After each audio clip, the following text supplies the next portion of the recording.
나는 어린 시절부터 돈이 얼마나 무서운 힘을 가진 존재인지 알고 있었다. 그것은 단순히 물건을 사고 파는 수단이 아니었다.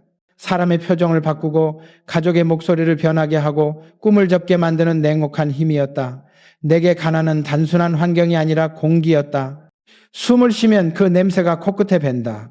겨울 새벽 소의 입김이 흰김이 되어 흩어질 때 나는 손끝이 얼어붙은 채 삽을 들었다. 그때 내 옆에서 아버지가 말했다. 주영아, 돈은 노력보다 고집을 따른다. 그 말이 내게 첫 번째 교훈이 되었다. 나는 돈이란 단순히 일한 만큼 벌리는 게 아니라 끝까지 버티는 사람에게 남는 것임을 그때 알았다. 세상은 불공평했다. 그러나 그 불공평 속에서도 일어서는 자는 있었다. 나는 그 사람이 되고 싶었다. 가난은 내게 수치가 아니라 출발점이었다. 사람들은 흔히 말한다. 돈이 없다고 해서 불행하지 않다고. 그러나 나는 그 말이 얼마나 공허한지 안다. 돈이 없을 때 사람은 선택할 수 없다. 꿈이 있어도 움직일 수 없고 옳다고 믿는 길이 있어도 나아갈 수 없다. 나는 그 무력감을 매일 삼켰다. 그러나 그 속에서 나는 배웠다.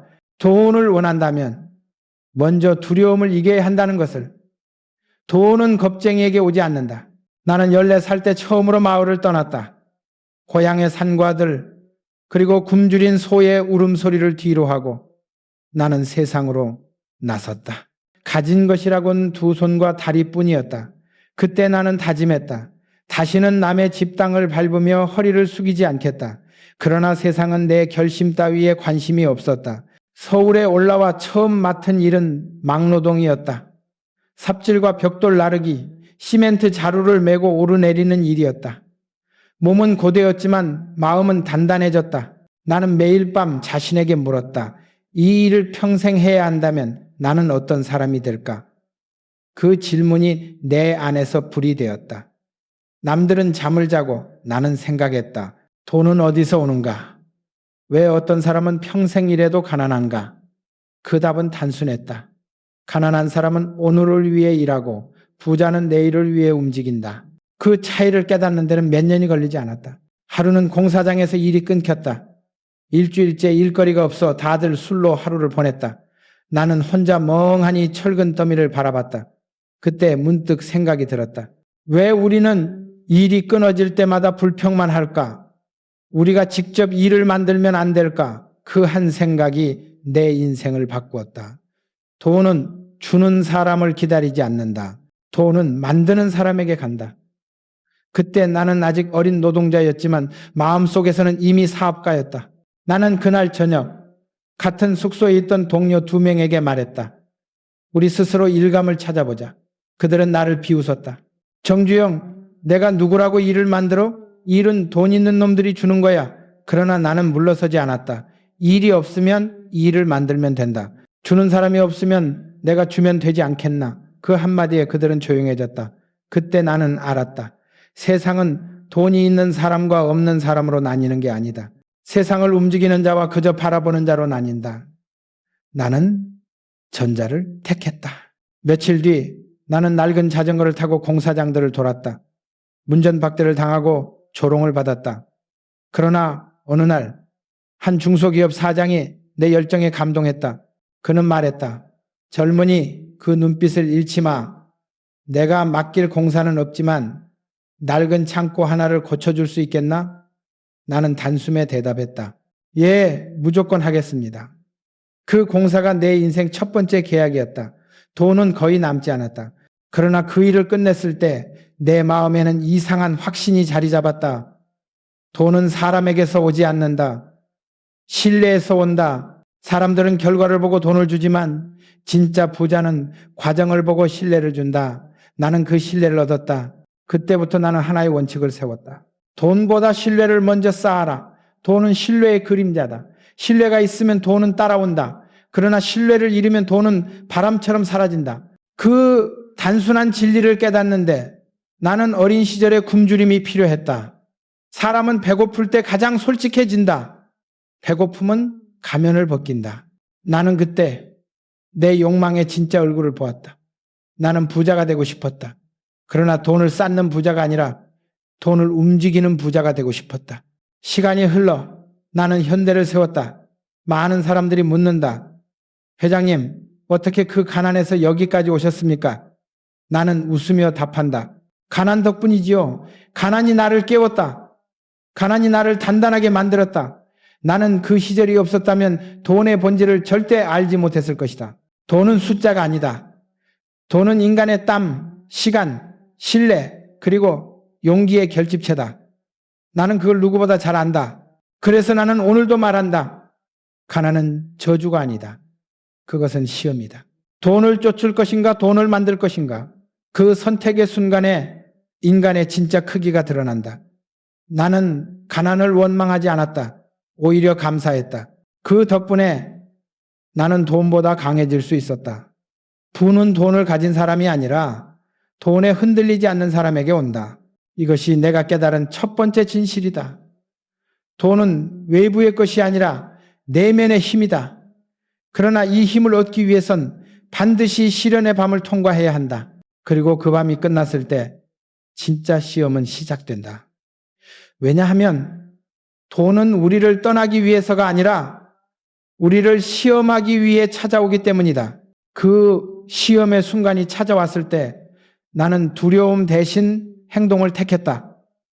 그리고 그 선택이 내 인생의 두 번째 진실로 이어졌다. 나는 젊은 시절 내내 일의 의미를 고민했다. 사람들은 나를 일 중독이라 불렀지만 나는 일 속에서 돈의 방향을 보았다. 그때에 나는 매일 새벽같이 일어나 소를 끌고 나갔다. 논두렁에는 이슬이 가득했고 흙냄새와 짙은 안개가 섞여 있었다. 손발이 얼어붙어도 삽질을 멈추지 않았다. 그런데 이상한 일이 있었다. 아무리 일을 해도 돈은 모이지 않았다. 땀은 흘렸지만 삶은 달라지지 않았다. 나는 생각했다. 왜 이렇게 열심히 일하는데 여전히 가난할까? 그리고 그 답을 깨닫는 데는 몇 년이 걸리지 않았다. 돈은 단순한 노동의 결과가 아니었다. 돈은 의미 있는 움직임을 알아본다.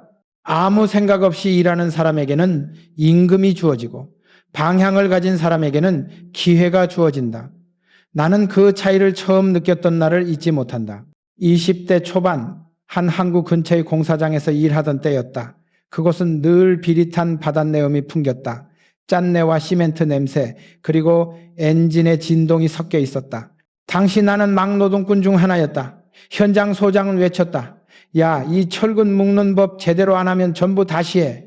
사람들은 투덜댔고 나는 묵묵히 다시 엮었다. 그날 오후 해가 기울 무렵 소장이 내게 다가왔다. 정군, 자네는 이상하게 일하는군. 다른 사람들은 시킨 대로만 하는데 자네는 왜 자꾸 방식을 바꾸나? 나는 말했다. 소장님, 같은 시간에 같은 일을 해도 더 튼튼하게 만들 수 있습니다. 조금만 다르게 하면 됩니다. 그는 잠시 나를 보더니 고개를 끄덕였다. 그래, 그런 놈 처음 본다. 그날 나는 깨달았다. 세상은 시킨 대로 하는 사람을 노동자라 부르고 스스로 방식을 바꾸는 사람을 창조자라 부른다는 것을. 돈은 후자를 따라간다. 며칠 뒤 나는 다른 인부들에게 묻혔던 철근 더미에서 몇 개를 꺼내 새 구조를 제안했다. 동료들은 말했다. 괜히 나서지 마라. 위험하다. 그러나 나는 멈추지 않았다. 결국 그 구조가 채택되었고 현장 효율이 2배로 올랐다. 소장은 내게 말했다. 자네, 이 현장을 맡아볼 생각 없나? 그날 이후 나는 노동자가 아니라 현장을 움직이는 사람이 되었다. 돈은 그때부터 따라왔다. 그러나 그것은 단지 보상 때문이 아니었다. 돈은 내 움직임의 의미를 알아본 것이다. 나는 지금도 그때를 떠올리면 마음이 뜨거워진다. 우리는 종종 열심히 하면 된다고 믿는다. 그러나 그것은 반쪽짜리 진리다. 열심히만 하면 결국 지친다. 방향이 있어야 한다. 바람이 아무리 강해도 돛이 없으면 배는 나아가지 못한다. 사람의 노력도 마찬가지다. 방향 없는 노력은 바다 위를 맴도는 돛단배다. 돈은 그 배가 어디로 가는지를 본다. 나는 돈을 땄지 않았다. 다만 의미 있는 움직임을 따졌다. 그 결과 돈이 따라왔다. 세상에는 두 부류의 사람이 있다. 일을 시키는 사람과 시키는 대로 하는 사람. 나는 늘 전자를 선택했다. 누군가는 너무 앞서 나가면 미움을 산다고 했지만 나는 알았다. 미움을 살지언정 멈추면 안 된다는 걸. 돈은 멈춘 사람의 주머니에 머물지 않는다. 그것은 계속 도는 바퀴다. 한 바퀴가 멈추면 전체가 멈춘다. 그러니 나는 멈추지 않았다. 어느 날 나는 현장에서 인부들과 식사를 했다. 밥상 위에는 된장국과 김치, 멸치 몇 마리뿐이었다. 동료가 말했다. 정주영, 넌 왜 이렇게 밥도 안 쉬고 일하냐? 나는 웃으며 대답했다. 나는 지금 밥을 먹는 게 아니라 내 인생을 짓고 있는 거야. 그들은 웃었지만 나는 진심이었다. 사람들은 밥벌이를 위해 일하지만 나는 삶을 벌기 위해 일했다. 그것이 내 철학이었다. 돈은 밥벌이의 대가가 아니라 신념의 대가다. 그 후 나는 더 큰 현장으로 옮겼다. 비가 쏟아지는 날에도 눈이 내리는 날에도 나는 사람들보다 먼저 나왔다. 그때 사람들은 나를 미친 사람이라 불렀다. 그러나 나는 알았다. 돈은 움직임을 사랑한다. 게으름을 싫어한다. 마치 생명체처럼 흐르는 곳에 머문다. 나는 그 흐름을 잡기 위해 움직였다. 나중에 현대건설을 세우고 수많은 공사를 맡게 되었을 때 나는 젊은 직원들에게 항상 말했다. 일은 몸으로 하는 게 아니다.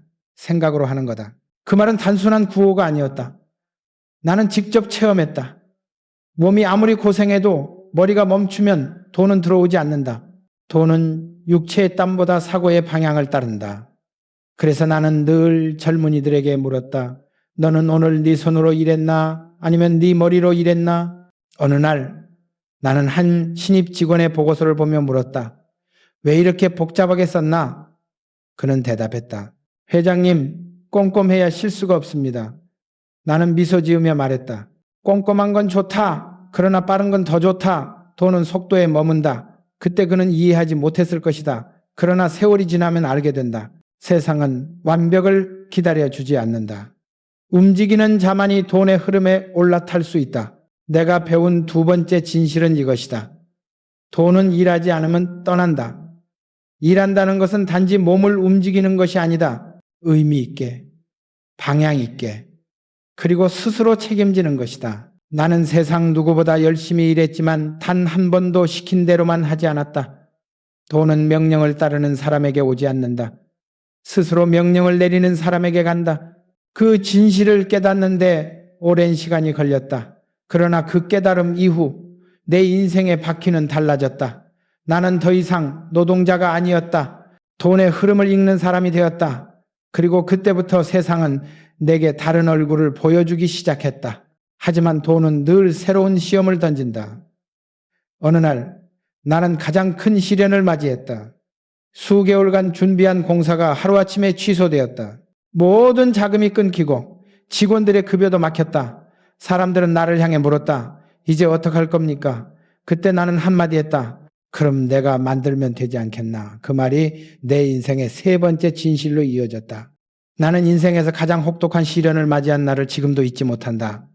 1950년대 후반, 현대가 이제 막 뿌리를 내리던 시절이었다. 작은 사무실, 빚으로 세운 장비, 겨우 모은 인부들, 그때 나는 누구보다 앞만 보고 달리고 있었다. 그런데 어느 날 서울에서 한 통의 전화가 걸려왔다. 담당 공무원의 목소리는 냉담했다. 정 사장, 미안하지만 이번 공사는 취소됐습니다. 순간 귀가 멍해졌다. 몇 달을 준비한 일이었다. 인부들의 월급, 자재비, 빚 모두 그 공사에 걸려 있었다.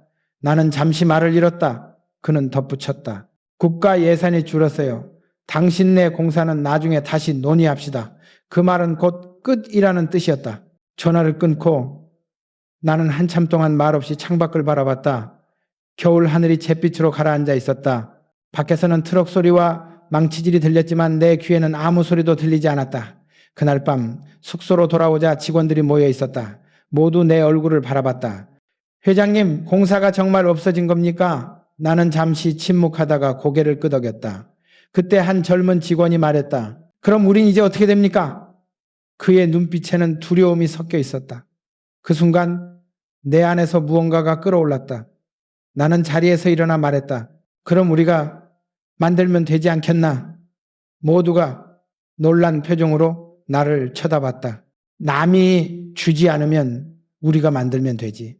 누가 길을 막으면 새 길을 내면 되지 않나. 그 말은 즉흥적인 분노의 외침이 아니었다. 그것은 내 삶을 지탱해온 믿음의 언어였다.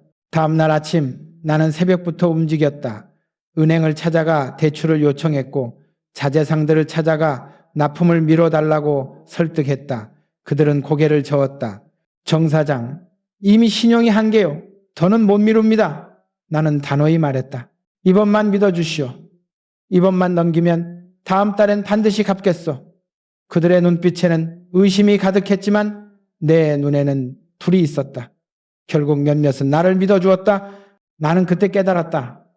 돈보다 더 강한 힘은 의지라는 것을. 우리는 자금도 설계도 계약서도 없이 공사를 시작했다. 사람들은 미쳤다고 했다. 그러나 나는 확신했다. 세상은 준비된 자에게만 기회를 주지 않는다. 움직이는 자에게 기회를 준다. 비가 오는 날에도 바람이 부는 날에도 우리는 일을 멈추지 않았다. 손에 굳은 살이 잡히고 얼굴에 먼지가 가득했지만 아무도 불평하지 않았다. 그들의 눈에는 믿음이 있었다. 우리는 불가능을 현실로 바꾸는 현장을 짓고 있었다. 어느 날 현장을 지나가던 관공서 관계자가 물었다. 이봐요. 당신네는 계약도 없이 무슨 일을 하는 겁니까? 나는 대답했다. 나라가 공사를 안 주니 우리가 만들어야지요. 그는 어이없다는 듯 웃었지만 곧 말했다. 이런 사람은 처음이요. 결과가 좋으면 다시 연락하겠소. 그 말은 내겐 새로운 불씨가 되었다. 나는 그날 밤 직원들에게 말했다. 기회는 주어지는 게 아니다. 만드는 것이다. 그들은 고개를 끄덕였다. 우리 모두는 굶주렸지만 눈빛만은 굶지 않았다. 며칠 뒤 공사장은 눈보라에 덮였다. 시멘트가 얼고 철근이 미끄러졌다. 인부들은 입김을 내뿜으며 삽질을 이어갔다. 그때 나는 현장 한켠에서 넘어져 무릎이 찢어진 한 청년을 보았다. 그는 피투성이가 된 손으로 다시 일어섰다. 괜찮습니까? 내가 묻자 그는 웃으며 말했다. 회장님 멈추면 돈도 멈춥니다. 그 한마디에 나는 울컥했다. 그 젊은이의 눈빛 속에서 나는 과거의 나를 보았다. 공사는 완성됐다. 그것은 단지 한 개의 건물이 아니었다. 그것은 불가능을 이긴 의지의 상징이었다. 완공 소식이 신문에 실리자 정부 관계자들이 찾아왔다. 정 사장, 그대 같은 사람이 필요하오. 나는 그날 알았다. 세상은 결과로 말하는 자를 기억한다는 것을. 돈은 계산이 아니라 결단의 보상이다. 그 결단이 없었다면 현대는 그날로 끝났을 것이다. 그 후에도 위기는 계속 찾아왔다. 자금난, 파산 위기, 환율 폭등. 그러나 나는 그때마다 마음속으로 되뇌었다. 그럼 내가 만들면 되지. 이 한 문장은 내 삶의 좌우명이 되었다. 세상은 늘 누군가의 결정을 기다린다. 그러나 진짜 부자는 기다리지 않는다. 스스로 길을 만든다. 길이 없으면 흙을 파서라도 만든다. 그것이 부자의 본능이다. 나는 나중에 젊은 경영자들에게 이런 말을 자주 했다. 돈은 위기 속에서 태어난다. 그들은 처음엔 이해하지 못했다. 그러나 진짜 위기를 겪으면 안다. 절망은 돈의 반대말이 아니다. 절망은 돈이 태어나는 자리다. 그때 사람이 어떤 선택을 하느냐가 부와 빈곤을 가른다. 나는 돈이 내 곁을 떠난 순간을 수도 없이 봤다. 그러나 두려워하지 않았다. 왜냐하면 돈은 떠나는 게 아니라 시험을 보는 것이기 때문이다. 그 시험에서 포기하지 않으면 돈은 다시 돌아온다. 어느 날 한 신문기자가 물었다. 회장님, 당신은 언제부터 부자가 되었다고 느끼셨습니까? 나는 대답했다. 돈을 벌기 시작했을 때가 아니라 돈이 없을 때 멈추지 않았을 때요. 그 말은 내 인생의 진심이었다. 돈이란 결국 인간의 끈기를 시험하는 존재다. 누구나 위기를 만난다. 그러나 그때의 태도가 부자를 만든다. 나는 지금도 이렇게 말하고 싶다. 위기 앞에서 주저앉지 말라고. 길이 없으면 만들라고. 돈은 머무는 자에게서 떠나고 움직이는 자에게 찾아온다. 나는 그것을 몸으로 증명했다. 돈의 세 번째 진실은 이것이다. 돈은 결단을 시험한다. 그리고 그 결단이 진심일 때 세상은 결국 길을 내준다. 그러나 결단에는 대가가 있다. 사람들은 눈에 보이는 결과만을 부러워하지만 그 이면에는 피와 신용이 깔려 있다. 나는 그 대가를 치렀다. 그리고 다음 시험은 더 혹독했다. 그것은 바로 신용이었다. 숫자가 아니라 사람의 믿음을 걸어야 했던 싸움이었다. 나는 평생 동안 신용이라는 단어를 몸으로 배웠다. 돈보다 무겁고 금보다 귀한 것이 신용이었다. 사업 초기에 나는 수없이 많은 은행문을 두드렸다. 그러나 문이 열리는 일은 거의 없었다. 정 사장, 담보가 없지 않소. 보증인도 없고 은행원은 늘 같은 말을 했다. 그 말이 내게는 곧 당신을 믿지 못하겠다는 뜻이었다. 나는 화가 났다. 그러나 분노보다 더 강한 감정이 있었다. 그럼 내가 믿을 만한 사람이 되면 되지 않겠나. 그날부터 나는 내 이름을 담보로 살았다. 1960년대 초 나는 대형 공사를 맡고 있었다. 전국이 가난했고 자재도 부족했다. 하지만 공사는 멈출 수 없었다. 그때 은행은 대출을 끊었다. 하루아침에 자금줄이 마르고 인부들에게 줄 월급이 사라졌다. 회계 담당 직원이 말했다. 회장님, 다음 주면 현장이 멈춥니다. 나는 잠시 창문을 바라봤다. 바깥에는 먼지가 날리고 트럭 엔진 소리가 거칠게 울렸다. 나는 말했다. 안 멈춘다. 우리가 멈추면 신용이 무너진다. 그날 밤 나는 거래처 사장을 찾아갔다. 그는 나를 보자마자 냉소적인 얼굴로 말했다. 정 사장, 지금 나라 경제가 어떤데 다들 버티기 힘들다고 난리요. 나는 조용히 대답했다. 그래도 나는 약속을 지켜야 합니다. 그는 피식 웃더니 물었다. 당신은 어떻게 그렇게 무모합니까? 나는 그때 이렇게 답했다. 무모한 게 아니라 믿음을 지키는 겁니다. 한번 약속을 깨면 100번 설명해도 소용없습니다. 그 말에 그는 잠시 나를 바라보다가 고개를 끄덕였다. 그리고 말했다. 좋소. 당신의 눈빛을 믿겠소. 한 달만 미뤄줍시다. 그 한 달이 현대를 살렸다. 그날 이후 나는 깨달았다. 돈은 계산으로 움직이지만 신용은 사람의 온도로 움직인다는 것을 차가운 머리로는 얻을 수 없고 따뜻한 가슴으로만 쌓을 수 있다. 신용은 단 한 번의 약속에서 태어나 평생의 행동으로 유지된다. 나는 그 원칙을 평생 지켰다. 몇 년 뒤 더 큰 위기가 찾아왔다. 수백억 원 규모의 해외 공사였다. 모든 것이 순조롭게 진행되던 어느 날 거래은행이 갑자기 대출을 중단했다. 정 회장, 본사 방침입니다. 국제자금 사정이 어려워졌어요. 담당 부장은 고개를 숙였다. 그 말 한마디로 수천 명의 인부가 일손을 놓게 생겼다. 나는 며칠 밤을 새우며 고민했다. 그리고 결심했다. 은행이 문을 닫아도 사람의 신용은 닫히면 안 된다. 나는 직접 본점으로 찾아갔다. 회의실에서 은행 간부들이 나를 맞았다. 그들은 냉정했다. 정 회장, 우리가 당신을 믿지 않는 게 아닙니다. 단지 원칙상 어쩔 수 없습니다. 나는 그 말을 끊었다. 아니요. 그건 믿지 않는 겁니다. 회의실이 조용해졌다. 나는 한참을 바라보다가 말을 이었다. 여러분, 지금 내가 손에 쥔 건 종이 몇 장뿐이지만 내 이름에는 30년의 신용이 있습니다. 나는 그 이름으로 약속을 지켜왔고 한 번도 어긴 적이 없습니다. 이번에도 어기지 않을 겁니다. 단 하루만 시간을 주십시오. 내가 직접 해결하겠습니다. 그날 밤 나는 잠을 이루지 못했다. 그러나 두려움보다 더 강한 힘이 내 안에서 끓고 있었다. 신용은 돈으로 살 수 없다. 행동으로만 지킬 수 있다. 다음 날 새벽 나는 해외 고객에게 직접 전화를 걸었다. 우리가 조금 늦을 겁니다. 하지만 절대 포기하지 않습니다.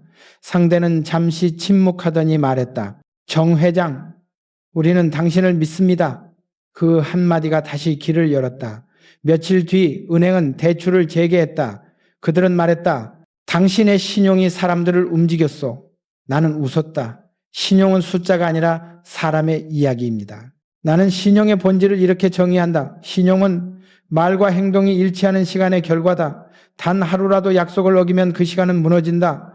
돈은 잃어도 다시 벌 수 있다. 그러나 신용은 한번 깨지면 평생의 흔적을 남긴다. 나는 평생 그 흔적이 두려웠다. 그래서 나는 단 한 번도 다음에 드리겠습니다. 라는 말을 쉽게 하지 않았다. 약속은 내 목숨이었다. 내가 신용을 지키며 가장 크게 느낀 건 세상은 결국 믿을 만한 사람에게 기회를 준다는 사실이었다. 어떤 사람은 능력이 뛰어나도 기회를 얻지 못한다. 그러나 믿음직한 사람은 언제나 다시 불린다. 그것이 돈이 움직이는 진짜 원리다. 은행의 금리는 변하고 시장의 흐름은 바뀌지만 신용의 가치는 결코 변하지 않는다. 그것은 인간의 역사와 함께 존재하는 오래된 화폐다. 나는 종종 젊은 경영자들에게 이렇게 말한다. 돈을 잃는 건 손해지만 신용을 잃는 건 끝이다. 그들은 처음엔 그 말을 가볍게 들었다. 그러나 시간이 지나면 알게 된다. 세상은 결국 신용 위에서 돌아간다는 것을 돈이란 눈에 보이는 신뢰의 그림자일 뿐이다.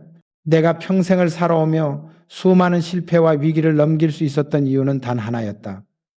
신용을 먼저 지켰기 때문이다. 나는 거래처에 돈을 제때 갚지 못할 때마다 이렇게 말했다. 지금은 어렵지만 내 이름은 결코 거짓을 말하지 않습니다. 사람들은 그 말을 믿었다. 그리고 그 믿음이 회사를 살렸다. 신용은 말로 만드는 것이 아니다. 행동으로 보여주는 것이다. 사람들은 말로는 쉽게 약속한다. 그러나 행동으로는 지키지 않는다. 나는 그 차이를 누구보다 잘 알았다. 그래서 늘 나 자신에게 물었다. 지금 나는 신용을 쌓고 있는가 아니면 갉아먹고 있는가? 그 질문이 내 삶의 나침반이었다. 나는 오늘날의 세상에서도 이 진리를 전하고 싶다. 기술이 바뀌고 시스템이 변해도 인간의 신용만큼은 바뀌지 않는다. 신용은 전자계산기에 지키지 않는다. 그것은 사람의 눈빛 속에 있다. 나는 평생 그 눈빛을 믿고 살아왔다. 돈의 네 번째 진실은 이것이다. 돈은 신용 위에 서 있다. 신용이 무너지면 돈은 모래성처럼 흩어진다.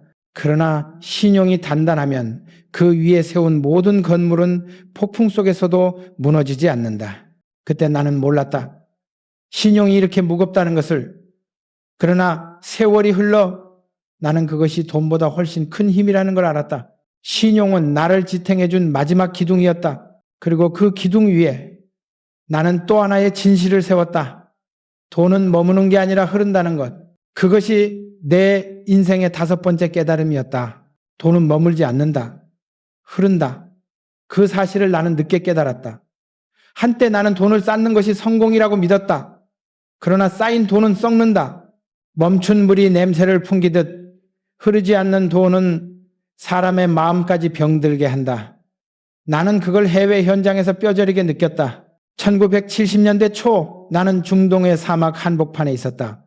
끝없이 펼쳐진 모래와 불타는 태양, 그리고 거센 바람 속에서 한국인 수천 명이 삽을 들고 있었다. 그곳은 우리가 처음으로 도전한 거대한 해외 프로젝트였다.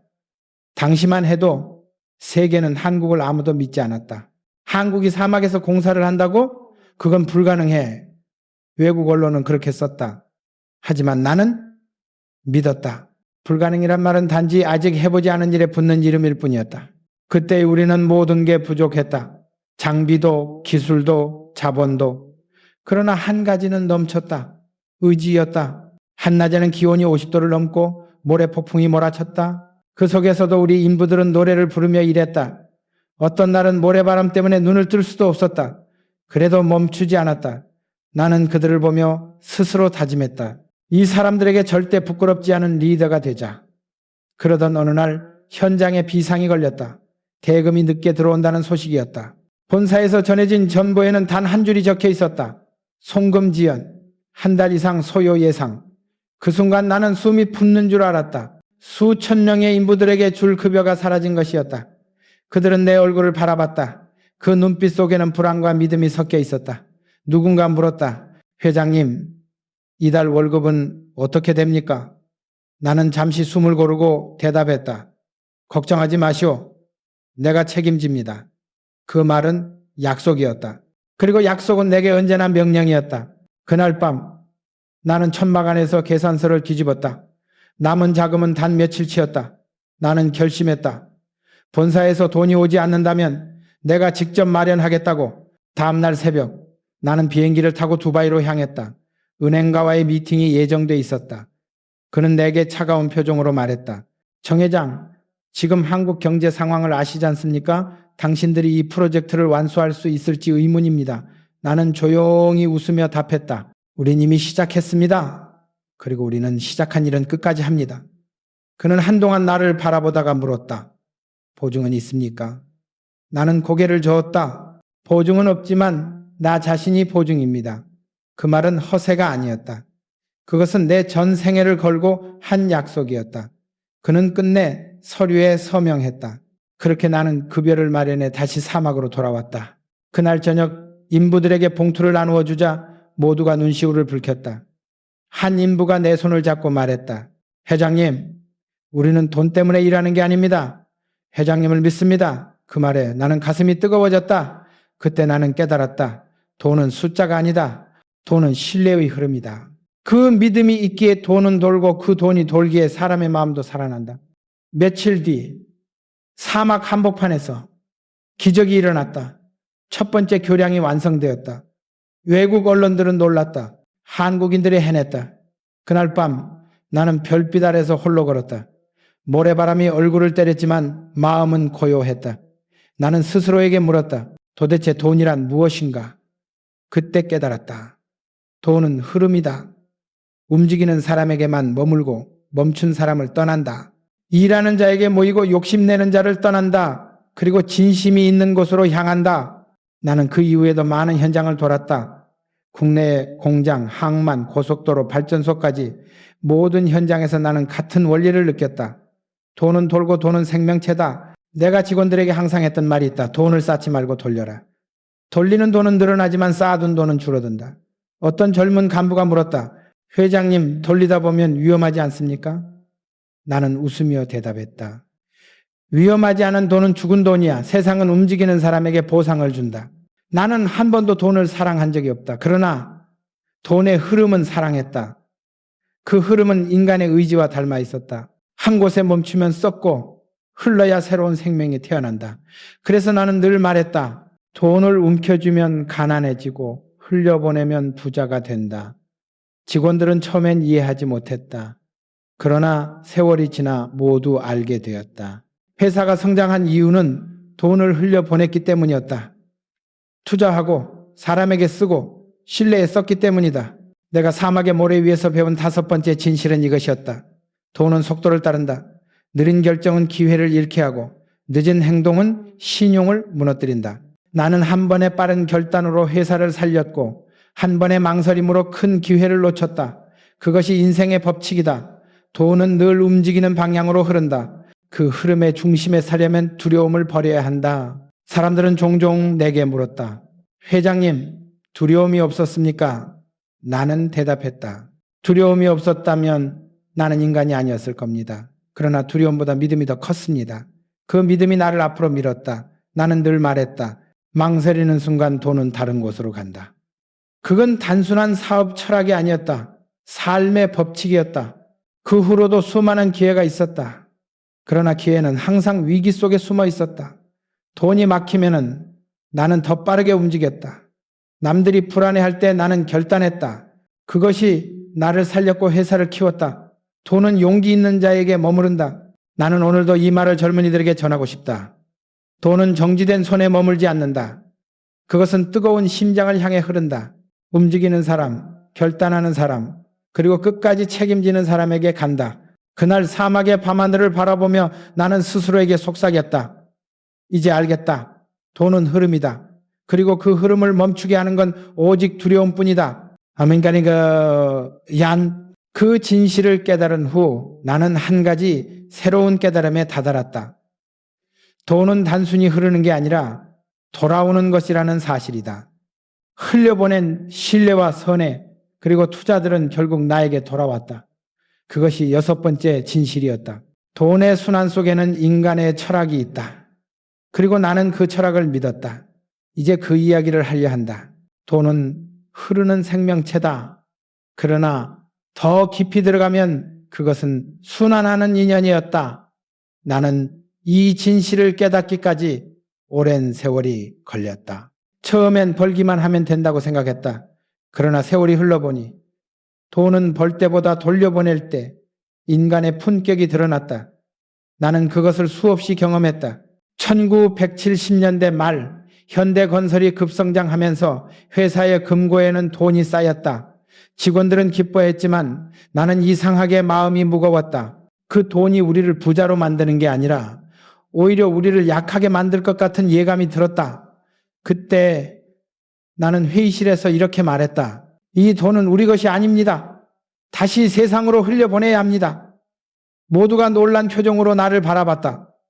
회장님, 이제 막 벌기 시작했는데 왜 다시 씁니까? 나는 단호하게 답했다. 우리가 돈을 지배하지 못하면 돈이 우리를 지배하게 될 겁니다. 그날 이후 우리는 공장 설비에 재투자하고 기술자를 키우는데 돈을 썼다. 즉각적인 이익은 줄었지만 몇 년 뒤 그것이 회사를 살렸다. 나는 그때부터 직원들에게 늘 말했다. 돈은 흘러야 살아있고 머물면 썩는다. 흘러간 돈은 사라지는 게 아니다. 반드시 돌아온다. 그것이 자연의 이치다. 봄의 강물이 여름의 논으로 흘러가고 가을의 곡식이 겨울의 밥상이 되듯 돈도 순환해야 생명을 이어간다. 나는 그것을 돈의 순환 철학이라 불렀다. 어느 날 한 신입 간부가 내게 물었다. 회장님, 돈을 다시 돌려보내면 불안하지 않습니까? 나는 웃으며 말했다. 불안하지. 하지만 그 불안이 바로 성장의 증거야. 멈추면 편하지만 그때부터 퇴보가 시작된다. 사람들은 흔히 돈을 쌓아야 안정된다고 믿지만 나는 정반대였다. 돈은 움직일 때 안정된다. 살아있는 물은 소리를 내지만 고여있는 물은 침묵 속에 썩는다. 돈도 똑같다. 그래서 나는 늘 직원들에게 말했다. 돈은 잠재워두는 게 아니라 깨워야 하는 거야. 한 번은 해외 현장에서 이런 일이 있었다. 현지 협력업체가 부도를 맞아 모든 장비가 묶였다. 모두가 포기하자고 했다. 그러나 나는 현지 직원들을 불러 말했다. 지금 그들에게 돈을 빌려줍시다. 모두가 놀랐다. 회장님, 그들은 이미 파산했습니다. 나는 조용히 말했다. 그래서 도와야 합니다. 그들의 신용을 살리면 우리의 신용도 살아납니다. 우리는 그 회사에 자금을 지원했다. 몇 달 뒤 그 회사는 다시 일어섰고 결국 그들은 우리를 위해 끝까지 일했다. 나중에 그들이 내 손을 잡고 말했다. 회장님, 당신이 우리 회사를 살렸습니다. 그때 나는 알았다. 돈의 순환이란 단순한 경제 행위가 아니라 인간의 관계를 되살리는 힘이라는 것을. 나는 이런 철학을 젊은 직원들에게 자주 이야기했다. 돈은 숫자가 아니라 온도다. 차가운 돈은 사람을 떠나고 따뜻한 돈은 사람을 모은다. 회사가 어려울 때일수록 나는 따뜻한 돈을 흘려보내려 했다. 위기 때 월급을 깎는 대신 적자를 감수하고서라도 사람을 지켰다. 그 결정이 결국 회사를 지켰다. 돈은 사람을 버리면 떠나고 사람을 살리면 돌아온다. 그게 내가 배운 6번째 진실이었다. 나는 한 번도 부자라는 말을 좋아하지 않았다. 나는 돈을 가지고 있는 사람이 아니라 움직이는 사람이 되고 싶었다. 사람들은 부자가 되면 자유로워진다고 믿지만 나는 반대로 생각했다. 돈을 움켜쥐면 오히려 자유를 잃는다. 돈을 흘려보낼 때 진짜 자유가 생긴다. 나는 그 자유를 위해 살았다. 돈을 쓸 때마다 마음이 가벼워졌고 투자할 때마다 새로운 기회가 열렸다. 그 흐름을 두려워하지 않았다. 내 인생에서 가장 큰 결단 중 하나도 그 흐름을 믿었기에 가능했다. 1980년대 초 자동차 산업에 진출했을 때다. 모두가 반대했다. 회장님, 지금은 시기상조입니다. 자동차는 돈을 삼키는 괴물입니다. 나는 조용히 대답했다. 그래서 우리가 해야 합니다. 남이 두려워하는 일에 돈을 써야 길이 열립니다. 그 결단은 당시로선 미친 짓처럼 보였다. 하지만 나는 알았다. 돈이란 늘 두려움이 있는 곳을 향해 흘러야 새로운 세계가 열린다는 걸. 결국 현대자동차는 그 길에서 세계로 뻗어나갔다. 사람들은 내게 물었다.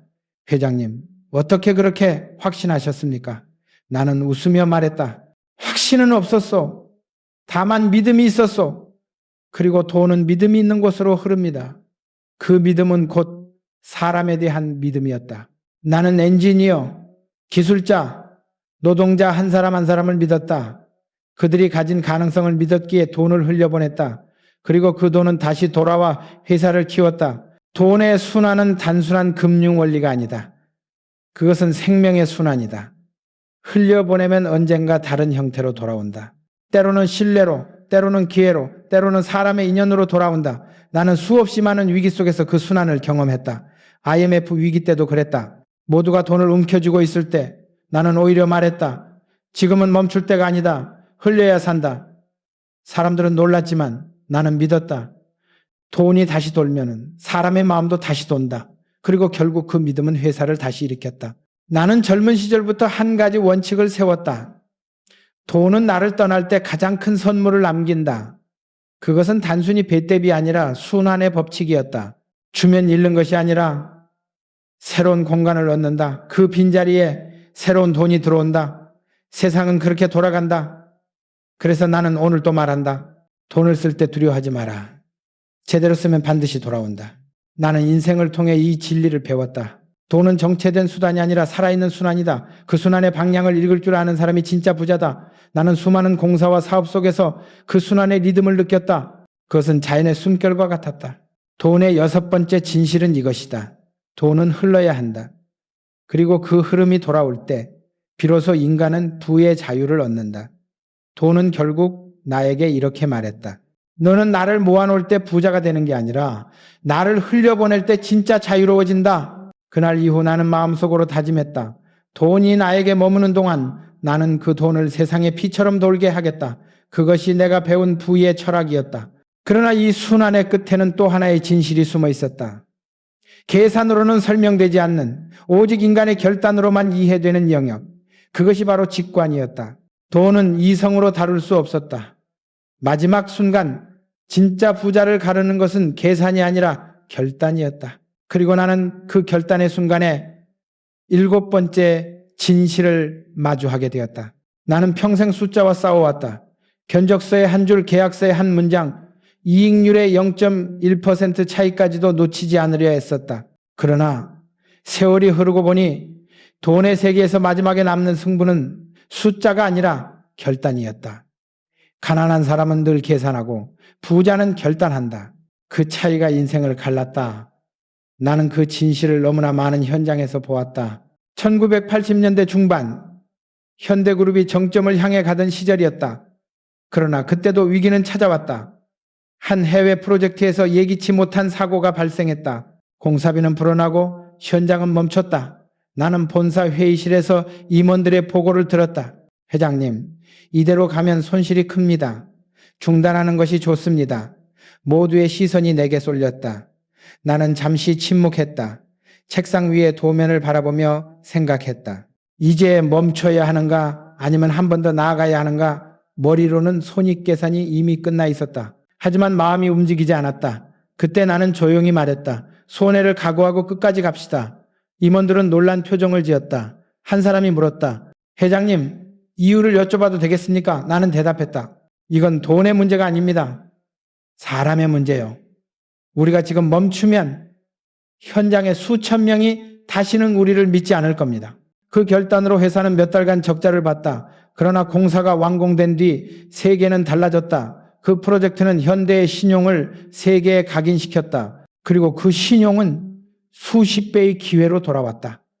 그때 나는 확신했다. 계산으로 얻는 건 이익이지만 결단으로 얻는 건 신뢰라는 것을. 신뢰는 돈보다 오래가고 결단은 신뢰를 낳는다. 그것이 내가 배운 부자의 원리였다. 나는 평생 이성과 직관 사이에서 싸웠다. 젊은 시절에는 늘 머리로 판단하려 했다. 그러나 인생의 후반으로 갈수록 나는 머리보다 가슴의 목소리를 더 믿었다. 어떤 위기에서든 숫자는 나에게 멈추라고 했지만 가슴은 말했다. 한 걸음만 더 가라. 그 한 걸음이 나를 살렸고 회사를 일으켰다. 사람들은 종종 나에게 물었다. 회장님, 그 많은 결정을 어떻게 그렇게 빠르게 내리셨습니까? 나는 웃으며 대답했다. 빠른 게 아니라 오래 생각해온 거요. 평생 고민하다 보니 마지막에는 결단이 본능이 된 거지. 결단은 순간에 내리는 것 같지만 사실은 평생의 경험이 응축된 결과였다.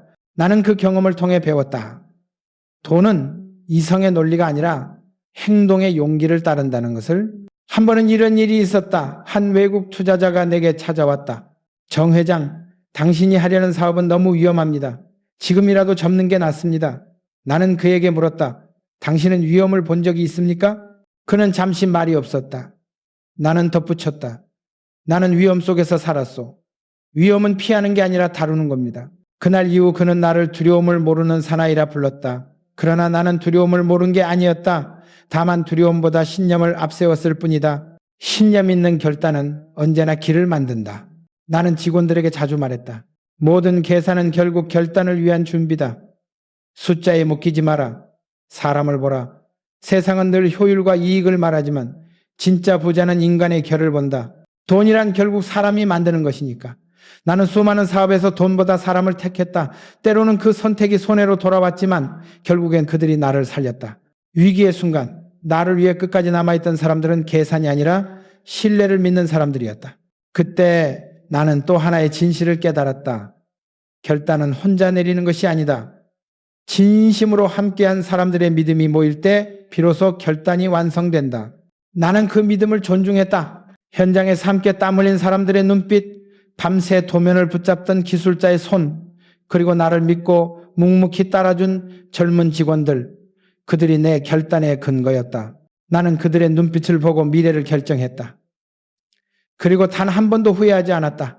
세월이 지나면서 나는 돈을 버는 방법보다 결단의 순간을 준비하는 법을 더 중요하게 여겼다. 돈은 언제든 떠날 수 있다. 그러나 결단은 남는다. 그 결단이 사람들의 마음속에 신뢰로 남고 그 신뢰가 다시 돈을 불러온다. 돈이란 결국 인간의 선택이 만들어낸 파동이다. 그 파동이 진심으로 울리면 세상은 반드시 반응한다. 나는 수없이 많은 실패 속에서도 이 원리를 믿었다. 실패한 날에 나는 항상 마음속으로 말했다. 오늘의 손해는 내일의 교훈이다. 그러나 오늘의 포기는 영원한 후회가 된다. 그래서 나는 포기 대신 결단을 택했다. 그 선택이 나를 부자로 만든 것이 아니라 나를 인간답게 만들었다. 불안 단순히 돈이 많은 상태가 아니다. 결단을 두려워하지 않는 마음의 상태다. 이제 돌아보면 나는 늘 계산보다 신념을 택했다. 이익보다 신용을, 손익보다 사람을 택했다. 어떤 이는 나를 미련하다고 했고 어떤 이는 무모하다고 했다. 그러나 시간이 흘러보니 세상은 그런 사람의 길을 전설이라 불렀다. 결단에는 위험이 따른다. 그러나 그 위험 속에서만 기회가 자란다. 계산은 오늘을 지키지만 결단은 내일을 만든다. 그리고 나는 내일을 택했다. 나는 지금의 젊은이들에게 이렇게 말하고 싶다. 돈 앞에서 계산하지 말고 자신에게 물어라. 이 결정이 나를 작게 만드는가, 크게 만드는가? 그 답이 결단이다. 돈은 계산하는 자의 주머니를 스쳐 지나가고 결단하는 자의 손에 머문다. 그 차이가 인생을 바꾼다. 돈의 7번째 진실은 이것이다. 가난한 자는 계산하고 부자는 결단한다. 계산은 안전하지만 결단은 미래를 연다. 세상은 결국 결단한 사람의 손에서 움직인다. 그리고 나는 그 결단을 할 때마다 마음속에서 한 가지를 떠올렸다. 돈은 결국 사람에게로 돌아간다는 것. 결단의 끝에는 언제나 사람이 있었다. 그 사람이 내게 주었던 신뢰, 나를 따라준 인연, 그리고 함께 걸은 동료들. 결국 돈이란 인간의 관계 속에서 피어나는 꽃이었다. 그리고 그 마지막 진실이 나를 평생 이끌었다. 이제 나는 그 마지막 이야기를 하려 한다. 돈의 모든 여정이 향하는 종착지, 바로 사람에 대한 진실이다. 나는 평생 돈을 쫓아 달려왔지만 마지막에 남은 것은 돈이 아니었다. 사람이다. 수많은 거래, 계약, 이익이 오가는 세상 속에서 결국 내 곁에 남은 것은 돈이 아닌 사람들의 얼굴이었다. 젊은 시절에는 몰랐다. 돈이 많으면 행복해질 줄 알았다. 그러나 세월이 흐르고 보니 돈은 단지 사람을 알아보게 하는 거울이었다. 돈이 많을수록 사람의 진심이 드러났다. 진짜 친구는 어려울 때 나타났고 가짜는 풍요로울 때 몰려왔다. 나는 그 속에서 인간을 배웠다. 어느 날 밤 나는 사무실에 혼자 앉아 있었다. 모든 것이 멈춘 듯 고요한 시간이었다. 벽에 걸린 시계 초침이 유난히 크게 들렸다. 그때 문이 열리고 한 중년의 직원이 들어왔다. 그는 고개를 숙이며 말했다. 회장님, 오늘이 제 마지막 날입니다. 나는 고개를 들었다. 그는 오래된 직원이었다. 회사가 어려웠을 때 나와 함께 밤을 새우며 일하던 사람이었다. 나는 물었다. 왜 떠나나? 그는 말했다. 저보다 젊은 사람들이 더 열심히 하니까요. 이제 제자리를 내줄 때가 됐습니다. 나는 잠시 그를 바라보다가 자리에서 일어나 그의 손을 잡았다. 자네 덕분에 우리가 여기까지 왔네. 그대의 땀 한 방울이 회사를 세웠네. 그 말에 그는 울었다. 그 순간 나는 깨달았다. 회사는 건물이 아니라 사람 위에 세워진다는 것을. 돈이 회사를 지탱하는 게 아니라 사람의 신뢰가 회사를 살린다. 나는 수없이 많은 위기 속에서 그 진실을 보았다. 공사 현장이 무너졌을 때도, 거래가 끊겼을 때도 나를 지켜준 건 사람들의 믿음이었다. 돈은 한순간에 사라졌지만 믿음은 남았다. 그리고 그 믿음이 다시 돈을 불러왔다. 세상은 결국 사람을 중심으로 돌아간다. 돈은 그 주변을 도는 행성일 뿐이다. 사람을 잃으면 모든 걸 잃는다. 나는 그걸 너무 늦게 배웠지만 그만큼 깊게 새겼다. 젊은 시절 나는 이익을 위해 싸웠다. 그러나 나이가 들면서 나는 사람의 마음을 지키기 위해 싸웠다. 한 번은 협력업체 대표가 나를 찾아왔다. 회장님, 이번 계약은 저희가 손해입니다. 그는 눈빛이 떨리고 있었다. 나는 잠시 생각하다가 말했다. 그럼 계약을 다시 합시다. 손해보는 장사를 하진 않지만 사람을 잃는 장사는 하지 않습니다. 그는 놀란 듯 나를 바라봤다. 그리고 말했다. 이런 분은 처음 봅니다. 몇 년 뒤 그 회사는 우리에게 엄청난 기회를 안겨주었다. 그때 나는 알았다. 돈은 빠르게 움직이지만 신뢰는 천천히 자란다는 것을. 그리고 그 느린 시간 속에 진짜 부가 있었다. 나는 인생의 끝자락에서 이런 생각을 자주 했다. 내가 평생 벌어온 돈은 결국 어디로 갔을까? 그것은 도로가 되고 배가 되고 사람들의 일터가 되었다. 다시 말해 나의 돈은 나에게 돌아온 것이 아니라 세상에 스며들어 있었다. 그것이 내가 살아있다는 증거였다. 나는 그걸 행복이라 불렀다. 돈이 나를 기억하는 게 아니라 사람이 나를 기억하는 것. 그것이 진짜 성공이었다. 나는 가끔 젊은이들이 나에게 묻곤 했다. 회장님, 성공의 비결이 무엇입니까? 나는 대답했다. 성공의 비결은 사람을 믿는 거야. 그리고 사람에게 투자하는 거야. 돈은 사람을 통해서만 일한다. 아무리 좋은 기계, 좋은 건물이 있어도 그걸 움직이는 건 사람이다. 돈은 사람의 열정 위에서만 가치가 생긴다. 그래서 나는 늘 이렇게 말했다. 사람이 먼저다. 돈은 그 다음이다. 나의 생애를 돌아보면 수많은 실패와 도전이 있었다. 그러나 가장 값진 것은 함께했던 사람들의 마음이었다. 그들은 나에게 돈보다 큰 부자였다. 한 번은 이런 일이 있었다. 해외 현장에서 큰 위기가 닥쳤을 때 본사에서는 철수 명령을 내렸다. 그러나 현장 소장은 무전을 보냈다. 회장님, 우리는 떠나지 않겠습니다. 끝까지 하겠습니다. 그 한마디에 나는 눈을 감았다. 그것이 바로 부였다. 돈으로 살 수 없는 신뢰의 무게였다. 돈은 인간의 욕망을 드러내지만 신뢰는 인간의 품격을 드러낸다. 나는 평생을 통해 그 둘의 차이를 배웠다. 돈은 쌓을수록 무거워지고 신뢰는 나눌수록 가벼워진다. 그리고 이상하게도 신뢰가 깊어질수록 돈은 더 쉽게 따라왔다.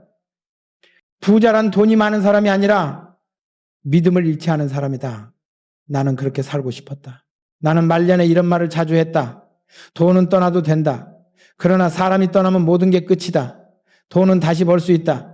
그러나 사람의 마음은 다시 얻기 어렵다. 그래서 나는 사람을 얻기 위해 돈을 썼다. 어떤 이는 나를 이상주의자라 불렀지만은 나는 확신했다.